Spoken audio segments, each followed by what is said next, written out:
אנחנו אחרי זה נספר איך הוא התגלגל לעשות את הסרט הזה. מתן הוא קולנוען, בוגר החוג לקולנוע בתל אביב, במאי יוצר של סרטים תיעודיים, ומה זה תיעוד ומציאות, גם על זה נדבר.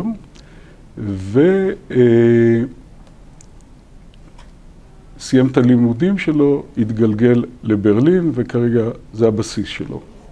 הוא בא במיוחד לכבודכם. אוקיי, בואו נראה את הסרט. כן. מתן. כן. חתולים, ספר לי. כן, חמודים. איך פגשת את החתולים של מרקר בפעם הראשונה? בפעם הראשונה שפגשתי אותם... כל רמה. אוקיי. פעם הראשונה שפגשתי אותם הייתי בעצם ילד, בשנת 2006. מרקר היה בן אדם שדי מקדים את זמנו. הוא בעצם פתח ערוץ יוטיוב ב-2006, מתי שבעצם האתר רק נוסד, שהאתר בעצם עוד לא היה מה שאנחנו תופסים ממנו היום, איזה מין מנוע חיפוש שאפשר לגלות בו המון דברים חדשים ואינפורמציה. זה היה ממש נישה מסוימת שאף אחד לא ממש לקח ברצינות. והנה פתאום אוטור, במאי רציני, ידוע, מוכר, מתחיל לעלות סרטים קצרים. כמה היית כשנתקלת בזה? הייתי בן 14. הייתי בן 14, וזה תפס אותי. פתאום יוצר כזה חשוב, רציני, אבל את זה לא ידעת כילד בן 14. כן, תמיד התעניינתי בקולנוע, וידעתי שבסופו של דבר אני אתעסק בקולנוע, ואני זוכר גם שראיתי כתבות שכתבו על הערוץ שלו, של היוטיוב שלו, ואנשים תהו לגבי הבחירות שלו, לגבי זה שהוא מעלה לשם סרטים קצרים, ואני זוכר שזה ממש תפס אותי, שקולנוע לא חייב להיות איזה משהו מרוחק, מנותק, זה יכול להיות משהו מאוד מיידי שאפילו ילד בן 14 יכול לתפוס אותו ולראות אותו אצלו על המסך של המחשב. וזה תפס אותי כי פשוט אף אחד לא עשה משהו כזה. כל האמנים הגדולים... יכול להיות דוגמה לסוג של סרטים שהוא העלה? מה הוא העלה? מה היה שם? חתולים. רק חתולים. בין השאר, הוא העלה כל מיני עבודות, באמת, רוב הדברים היו באזור הדקה, 2, 5 דקות, המון רילים תלת-ממדיים של כל מיני תמונות, שחלק מהם אפשר היה לתפוס מהסרט, אבל העבודה הכי מוכרת מהתקופה הזאת, נקרא לזה ככה, זה באמת סרט שהוא עשה שהוא צילם את החתול שלו, פשוט מתרוצץ ברחבי הבית, רודף אחרי עכבר, כשברקע הוא בעצם שם פסקול של סרט סמוראים, וערך את זה בצורה כזאת מעניינת, עם איזה קצב. אז זה בעצם העבודה הכי מוכרת מהתקופה הזאת. כאן כדאי להזכיר שמרקר הוא יליד 21, אז ב-2006 הוא בן... 85, כן. נער צעיר שמשתעשע בצעצוע חדש, טכנולוגי, ובעצם לאורך כל הדרך, כל טכנולוגיה חדשה שמופיעה הוא סקרן לגביה ומשתעשע בה. ובעצם אחרי זה אתה פוגש אותו בלימודי הקולנוע, מן הסתם. ודאי, בטח. ספר לנו קצת. בלימודי הקולנוע, וגם בלימודי הקולנוע העצמאיים, שאני בעצמי חקרתי וניסיתי לראות את הקאנון הקולנועי של מה בעצם ישנו, איזה עבודות מרכזיות קיימות בקולנוע. אז נתקלתי באמת בעבודות המרכזיות שלו, בעיקר בלה ז'טה, כן, המזח, שזה אני זוכר אפילו, כן, זה עוד ראיתי, אני חושב בערך באזור גיל 16, משהו כזה, כי אני זוכר שבעצמי אחר כך התחלתי לשחק עם הרעיון של תמונות סטילס, עם איזה פסקול, ולבנות מתוך זה איזה קצב מסוים. ולאט לאט באמת נחשפתי לכל האובואר שלו, לסן סולי, ללא שמש. ותפסתי את העומק של מה שהוא בעצם ניסה לעשות, ואת הייחודיות של מה שהוא עשה, בעיקר בתחום הדוקו, שהוא פשוט, אפשר להגיד, היה סוג של one man picture show, שהוא היה אדם אחד עם מצלמה, רשם קול, כותב כמה שורות של קריינות, נרציה, מחבר הכל ביחד, ויוצר איזה משהו שבעצם לא נראה בזמנו. החל משנות ה-60 עד שנות ה-80, יצר כל מיני עבודות שאין באמת מישהו שיצר משהו ככה, או התייחס לקולנוע בצורה כמו שהוא מתייחס. קט, כשיצאת לעשות את הסרט, אולי תספר מה היו הנסיבות, איך זה התחיל ואיך זה התגלגל. הסרט נוצר בעצם בתקופת הקורונה, ב-2020, שאי אפשר היה לצאת מהבית, ואי אפשר היה בעצם לתעד את העולם החיצון, את המציאות. אי אפשר היה לצאת החוצה ולעשות סרט דוקומנטרי, אז האופציה היחידה הייתה להישאר בבית ולצפות ביוטיוב, כל מיני סרטונים. ואז נזכרתי וגיליתי מחדש את מרקר ואת הערוץ שלו, ואז התחלתי לשים לב לכל מיני דברים מוזרים שקורים. שמתי לב לכל מיני תגובות משונות של כל מיני משתמשים, אבל לא דברים די סתמיים וטיפשיים, כמו שבדרך כלל אנחנו רואים בתגובות על כל מיני כתבות או תכנים כאלה ואחרים, אלא ממש תגובות מרקריות, שכאילו קריץ בעצמו כתב אותן. כאילו הוא נכנס למחשב ופשוט הקליט בעצמו תגובות לדברים שלו עצמו, כמו גם התגובות בלטינית שאותו חתול כתב. אני לא יודע על כמה ערוצי תוכן אחרים יש תגובות בלטינית. לא, אין. אז מתוך זה פתאום עלה לי איזה נורה, שיש פה משהו, יש פה איזה דפוס, יש פה איזה משהו לחקור, יש פה משהו שהוא לא רגיל בעולם האינטרנט. 2012, ביום הולדתו. כן. זה הכל היה כשהוא די חי. לא. הסרטונים שהוא העלה בעצמו, אבל כל אותן תגובות, הרבה אחרי מותו. זאת אומרת, הסרט נעשה ב-2020, הבנתי. אז כל השנים, אותם שנים שהוא כבר נפטר, הם היו מלאות בתגובות. עדיין ממשיכות להיות שם תגובות? כן, כל הזמן, לא? וגם תגובות לתגובות, כמו התגובה הראשונה שראינו שמישהו כתב על הסרט שלו, לא שהוא העלה, שקריטריון צ'אנל, שמחזיקים בזכויות של סן סולי, אז הם העלו קליפ ממנו, אז מישהו כתב overrated על הסרט.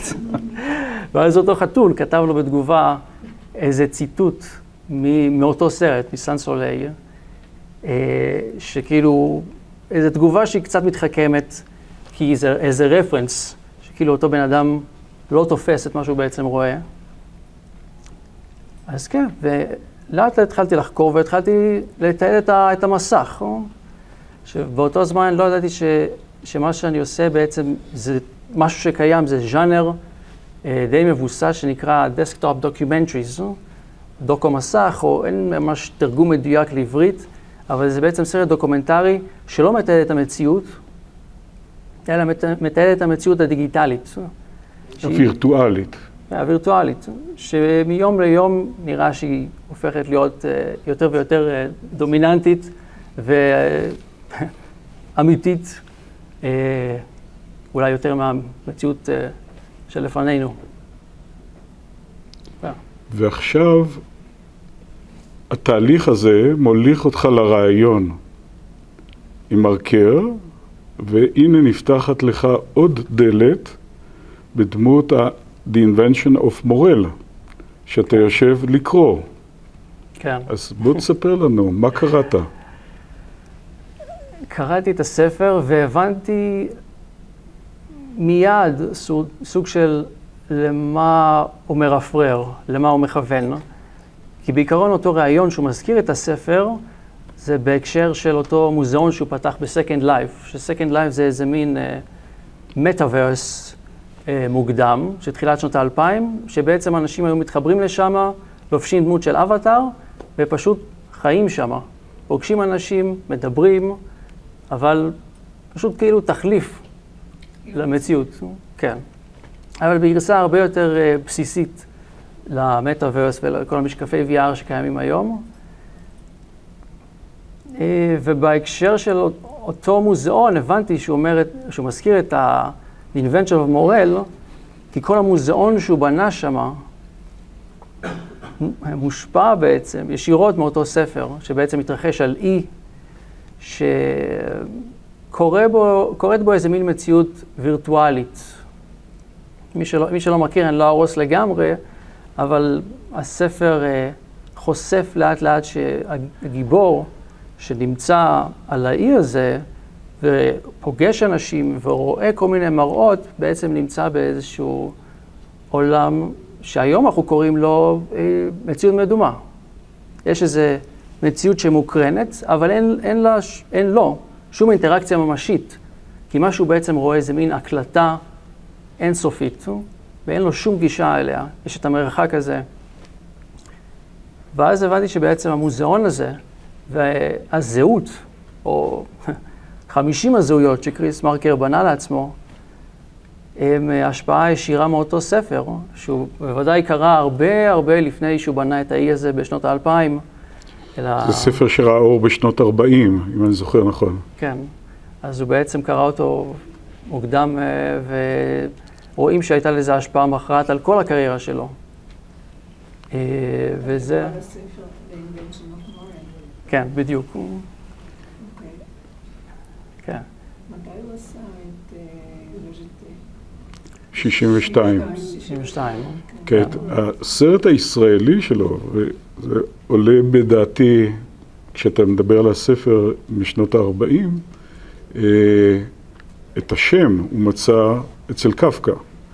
וזה בעצם הסיפור המוקדם ביותר של קפקא שהתפרסם בחייו, תיאורו של מאבק. וגם שם יש בעצם סיטואציה קצת סוריאליסטית של מפגש בין שניים שהולכים ומדברים ומתחילים להתווכח ומתחילים ללכת מכות, להתקוטט, ואז מתברר שזאת קטטה בראש, בתודעה של איש אחד. וכל הדבר הזה שאתה מספר על הספר ועל המפגש שלך עם הספר וההבנה הזאת היא מאוד מעניינת, כי היא מתחברת גם לסרט לז'טה, שמתחיל בעצם באיזשהו זיכרון שילד חווה שהוא לא מבין מה קורה לנגד עיניו, ובעצם בסוף הסרט הוא פוגש את אותו רגע שבו הוא בעצם מוצא את מותו. ואולי תגיד משהו על תפיסת הזמן של מרקר. טוב, תפיסת הזמן שלו היא די פרדוקסלית, לולאית, נזילה, לולאתית, די נזילה, חזרתית. הוא אוהב לשחק עם זמנים שונים, עם מדיומים שונים, שבעצם זה לא רק זמן, אלא גם מרחב מסוים, כמו גם בלז'טה, שיש שם רק שוט אחד, שהוא בעצם עם תנועה, וכל השאר זה סטילס. ככה הוא מכניס איזה מין אלמנט של פיקפוק. האם בכלל ראינו תנועה, או שלא? שזה בעצם פיקפוק בזמן עצמו, באיך שאנחנו תופסים את הזמן, את החוויה שלנו של הזמן ושל המרחב. אז כן, לאורך השנים הוא התעסק הרבה מאוד בזמן ובשאלת הזמן. אז בעצם השפה הקולנועית של מה שיצרת היא מאוד מאוד עכשווית ומאוד, אפשר לדמיין את מרקר עושה סרטים בכלים האלה. כן. נכון? זה לא אפשרות מוגזמת. כי אני חושב על כל המסע הזה שלך עם מרקר, אם היית פוגש אותו, מה היית רוצה להגיד לו או לשאול אותו? וואו.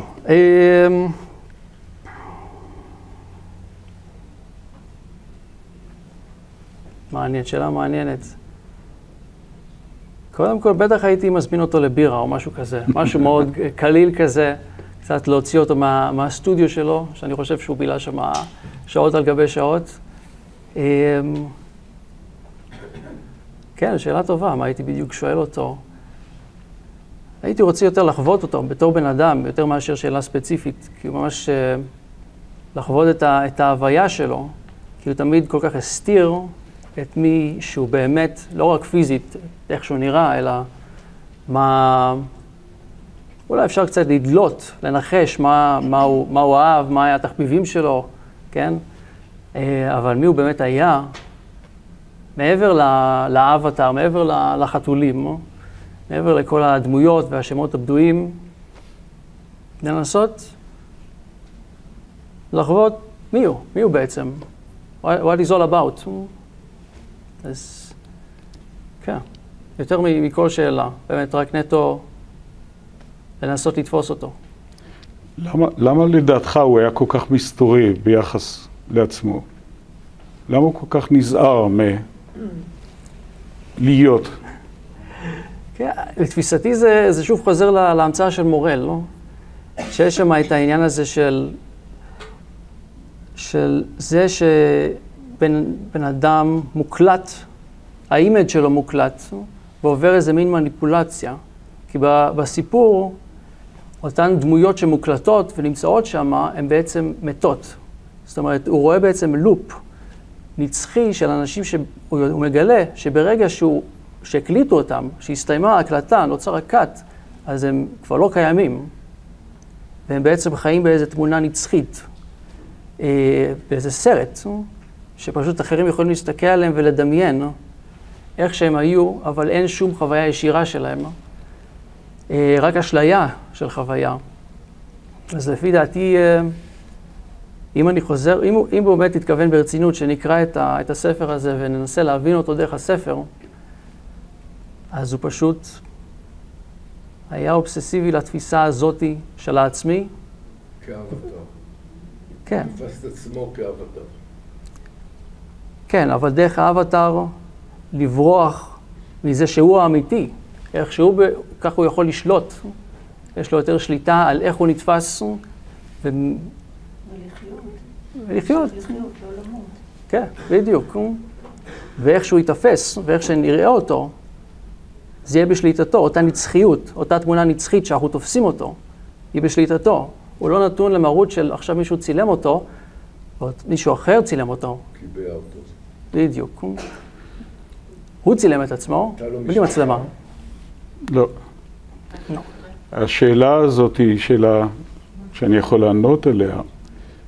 הוא חי חיים, איך נקרא לזה, מאוד נבדלים, מאוד לעצמו, בסטודיו שהוא קיבל כמתנה מסימון סניורה, שאותו הוא הכיר מהתיכון כבר, והסטודיו הזה הוא היה יותר מחסן של עבודות מאשר בית, היה לו פינה עם מיטת יחיד.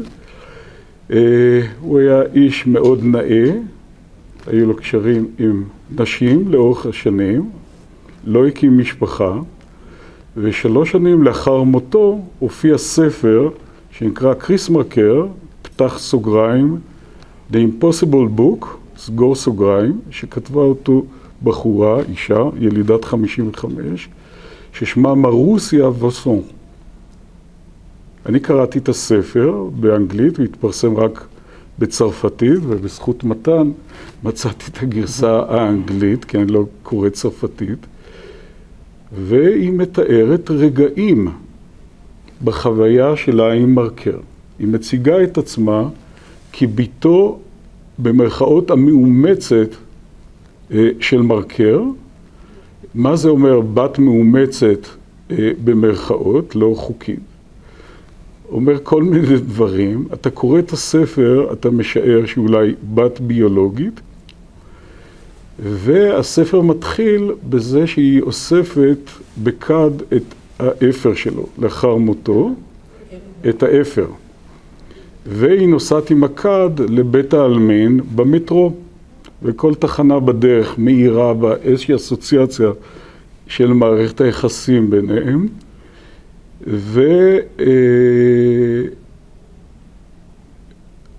את האוסף שהצגנו פה באולם, היינו צריכים לקבל חתימות, הסכמה, חוזיות, עם 14 שארי בשר, שאין להם שום עניין בתרבות ואומנות, והיא לא אחת מהן, מכל מיני סיבות חוקיות וכן הלאה. קראתי את הספר וסיפרתי לחבר שהוא מתחום השוחרי מרקר.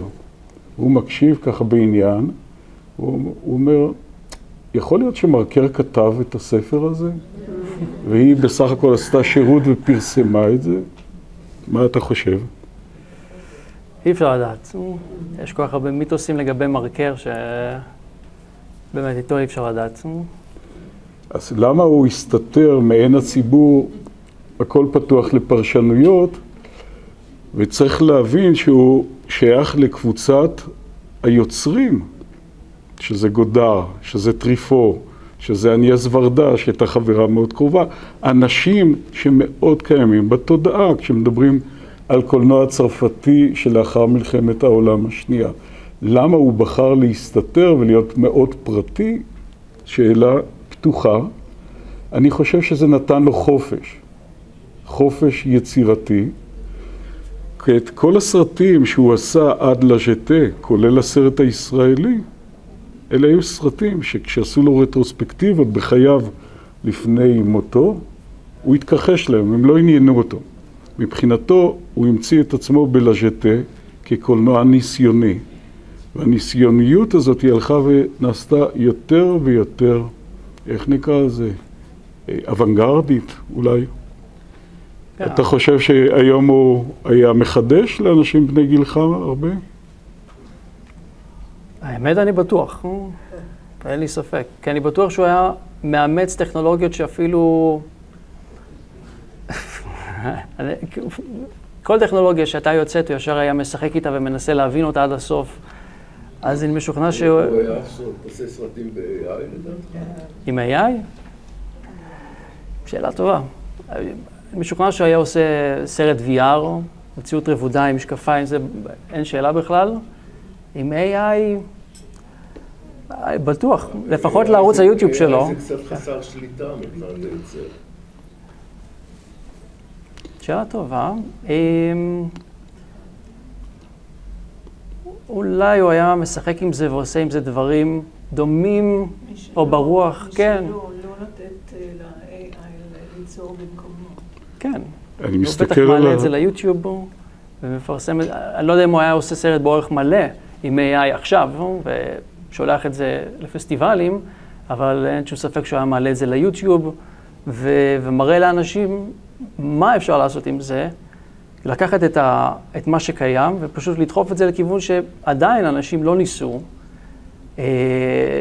כיוון שהוא לא בהכרח סקפטי וציני לגבי AI והעתיד שלו, אלא ממש כלי משחק, ממש כמו ילד, לקחת את זה ולראות איך אפשר להשתעשע עם זה ולעשות עם זה כל מיני סרטוני חתולים. כן? אני מסתכל על השעון, יש משהו שרצית להגיד שלא הבאתי אותו? כן, אולי אפשר קצת לרדת יותר לעומק בנושא ה-desktop documentaries. כן, נכון. שזה... אמרת שזה ז'אנר, אז בוא תסביר או תרחיב. כן, זה בעצם ז'אנר שקיים פחות או יותר עשור, משהו כזה, שכל הרעיון זה באמת לתעד את העולם הווירטואלי, הדיגיטלי, ודרכו, במידה מסוימת לא רק לנסות להבין את העולם, אותו עולם מומצא שאנחנו יצרנו, אלא את ההשלכות שלו גם על המציאות הקיימת, וליצור איזה מין סינתזה של שתי העולמות,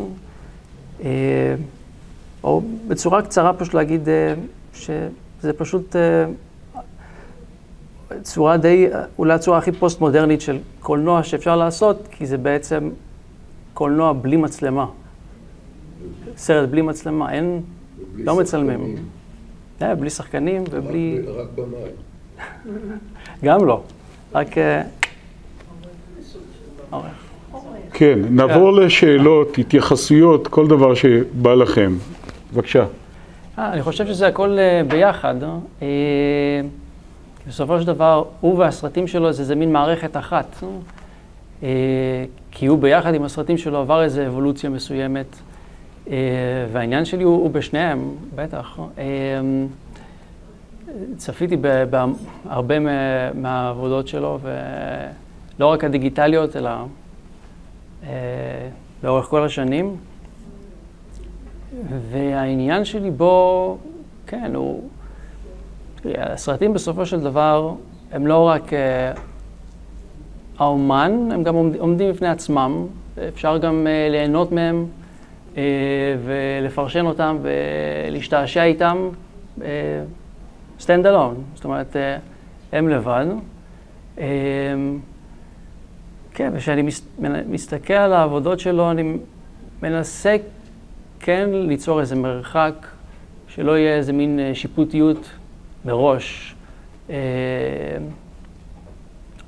ולבוא כמה שיותר טבולה ראסה. אם אני צופה נגיד בסרט בפעם הראשונה שהוא ביים, אז אני מנסה לא לחשוב עליו, על מי שהוא, מה שאני יודע עליו, מה שאני יודע על הפוליטיקה שלו, או לאן הוא יתפתח אחר כך ובאיזה טכנולוגיות הוא יתעניין, אלא ממש לנסות להבין את זה כמו שזה. זאת אומרת, אם אני רואה סרט שלו כמו קובה סי, שהוא הולך והוא מראיין את קסטרו והוא מתאר את כל המהפכה, אז אני מנסה להבין ולראות את הסרט כמו שהוא, ולנסות לשכוח כאילו שהוא בא בהגדה השמאלית ואת התקופה שלו בצרפת, ושהוא צילם את המרד של 68.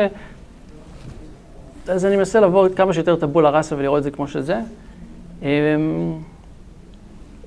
כן, כי הוא בתור דמות, בתור אבטר, זה גם מיליון זהויות. זאת אומרת, זה אפילו לא בן אדם אחד, זה 50 זהויות שהוא ניסה לבנות לכל אחת מהם איזשהו שטנץ משל עצמה, שהם כולן יהיו גם זהות, אבל גם שונות, ככה בשביל לתעתע באנשים. אז המשימה הזאת של לנסות לבנות את הפאזל בצורה מושלמת היא אינסופית. זה לא... אני לא מנסה אפילו. אנחנו ניקח שאלה אחת אחרונה, אם יש. תודה רבה, מתן. תודה.